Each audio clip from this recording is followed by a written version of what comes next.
Okay, in this global citizenship presentation, we are going to talk about the most current Hurricane Florence.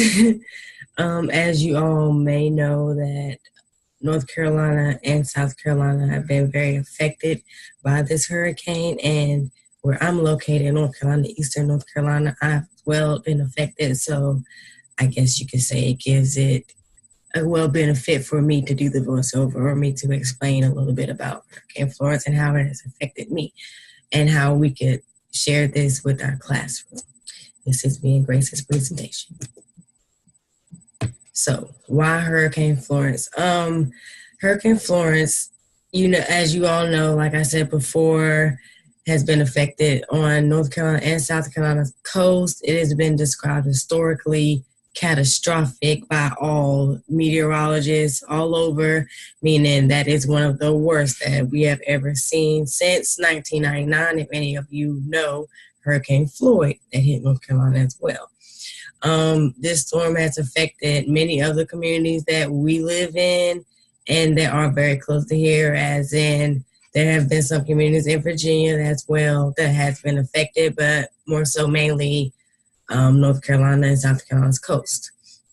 As teachers, me and Grace would take this moment to talk about this natural phenomenon because it is of nature and something that we cannot control. How can we talk about Hurricane Florence in our first grade classroom? Basically, we can start discussions about it, and through this presentation, you will see how we will be able to connect all aspects of social studies standards to the classroom so that the students will be able to understand it better. Geography, using standards 1G13, understand the basic elements of geographic representations using maps.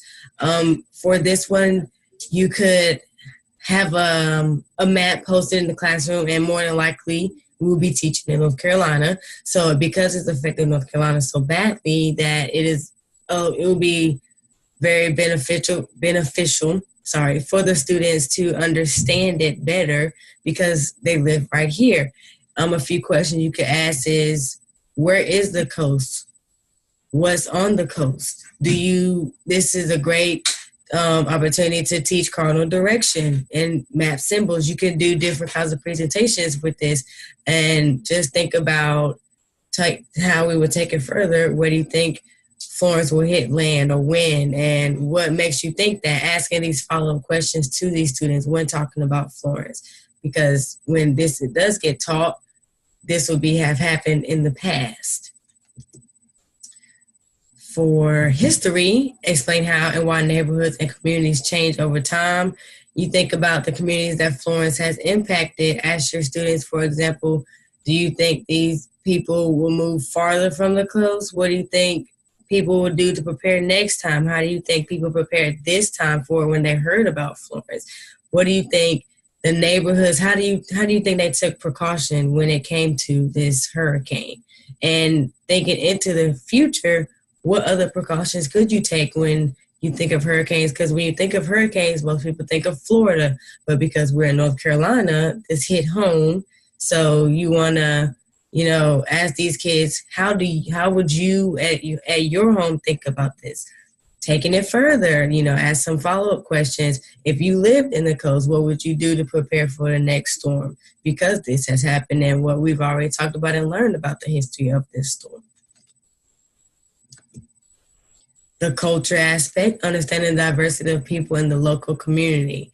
How have you seen your parents get ready for the storm? Can you tell what people value when they're getting ready for the storm? What are some things that your parents value when you're getting ready for the storms? Do you value anything when you get ready for the storms? You can tie this into many cultures because, when you think of hurricanes and storms, many people, when you think of hurricanes and storms, many people may, when people do, people from different places do different things when it comes to getting ready for something. That's why you want them to understand the diversity of the people. in the local community, because everyone does something different. Some people might think when they get ready for a storm, they want bread, water, and milk. Some people might think, I don't need that. I just need water. And some other people, you just it's different aspects. And you want to further your students' thinking as to why do you think different people value different things. You want to ask these follow-up questions to your students. For next, economics, explain how supply and demand affects the choices families and communities make. Has anyone been to the grocery store lately? You could ask things as to when the hurricane does hit, what happens to the stores? How do you think the stores are affected by this hurricane and this storm? What do you think happens to the supply and demand of the stores? The people go to the stores and buy all of this stuff, and then the stores are empty. How does the store replenish their supply? How do people who need things get the things that they need? And why do you think these things are important for the storm? For government, classify the roles of authority figures in the home, school, and community. These important people, you ask, has anyone watched the news lately? How many community helpers have you seen on the news? How many community helpers have you seen on the news trying to help people out?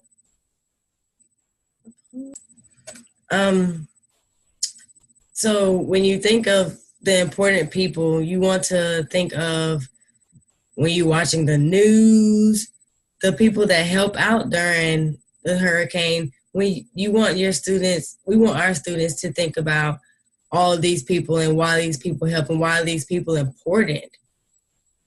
What community helpers do you think are most important and why? You want to deeper your students' thinking and understanding for these things and for the government. And there are different activities that you can do just to connect all of these together.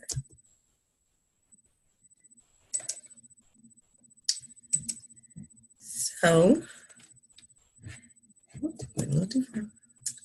how can we integrate Florence into some lessons for first grade? Hurricane Florence can not only be a part of social studies lessons, but it could also be a part of math, science, and language arts lessons. That integration into other subjects is very important. So we're going to show and give a few examples of what we could do with this global citizenship awareness, this global awareness, Hurricane Florence, and other subjects. Graphing Florence's estimated rainfall. And with this chart, you could do, how do you project the picture of the areas of rainfall to a large screen where all students can see, explain the image to the students, explain to the students how the image gives us information we need to fill in the table, and then you give the students the table. And this is understand the basic elements of geographic representation, as well as organize, represent, interpret data with 3 categories. Integrating technology. Nowadays, students are very, very tech savvy, and it's all about technology. And with this technology, there's so much you can do with research. And if we were to do this activity with students, you would be able to go to computer lab and allow them to create their own graphics for this. Encouragement through writing. You can look at it as a writing prompt. You could project a writing prompt, because I know in our first grade class now, because Hurricane Florence is current and still happening, we still work on our writing for the first grade students and writing narratives. How did this hurricane affect you and your family? Or which community helper do you think is the most important and why? This helps the students, develop their writing, because they're only in first grade, but it shows you where their thinking is, and especially when you're also getting into the aspects of the students understanding, how to write first, then last, finally. And then with guidance and support, select the topic and use drawing, dictation, or writing to state an opinion about it. And they could draw the picture. And then a few other tips before this writing prompt, you have a discussion about the community helpers, what they do, create a bubble map to help brainstorm community helpers, because in first grade, understand the community and community helpers and rules and all that good stuff is what they do learn in it. And so because this hurricane involves everyone in the community, this is a great way for the students to learn how different parts of the community helpers help out. You can talk about the things that are happening because of Florence, like flooding, people losing their homes, accidents, not having enough food, and what the people in the community are doing to help. And you want to explain to your students how these letters will really serve to brighten up the helper's day. Like they could write letters to them. Appropriateness in discussing the hurricane, it is prudent to keep the chat about damage and hazardous situations to a minimum so that we do not create a sense of terror or panic in our young students, because this is new to them, and understanding that these disastrous things do happen, but you don't want to frighten them and think anytime there is a storm that it's going to be a hurricane, because they may compare a regular storm like a thunderstorm or something to a hurricane that's monstrous and disastrous. You want to be able to break it down for the students in the terms that they understand and that are better. And then other cautionary measures is to be sure that if older students are searching for their own data, that they're not searching for anything that could be considered gruesome or terrifying to them or their classmates. You don't want them to be searching up anything that is inappropriate for school.